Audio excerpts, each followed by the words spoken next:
బయటకొచ్చేసి ఒంటరిగా డివోర్స్‌కు తీసుకొని ఒంటరిగా ఉండి తనను తాను మోల్డ్ చేసుకుంటూ యాక్టింగ్ వైపు అడుగులు వేశారు. టీవీలోను, మూవీస్‌లోను చాలా మన తెలుగు మూవీలో కూడా నటించారు 'మనీ మనీ' లోపల. ఈవిడని చూస్తే మనకు ఎంత ట్రెడిషనల్‌గా ఉంటారంటే మొహంలో చిరునవ్వు, శారీ తోటి అంత చక్కగా ఉంటారు. తల్లి ప్రేమ ప్రతి ఒక్కరిని తన నవ్వుతోటనే ఆదరించగలుగుతది. ప్రతి ఒక్కరిని ఆకర్షించగలుగుతది.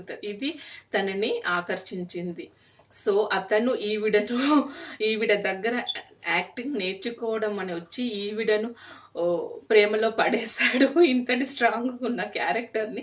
సో, ఈవిడ తల్లి ప్రేమతో పాటుగా తన భర్తకు తన భార్య శ్రీ గౌరవాన్ని కూడా ఇస్తుంది. ఈవిడ తను చాలా నాటకాలు, కవితలు రాస్తాడు. హిందీ లాంగ్వేజ్‌లో నంబర్ 1 రేణుకా సహాని గారి హస్బెండ్. మొత్తం హిందీలోనే మాట్లాడతాడు. 'స్వాభిమాన్' సీరియల్ టైంలో విలన్ క్యారెక్టర్ అంటే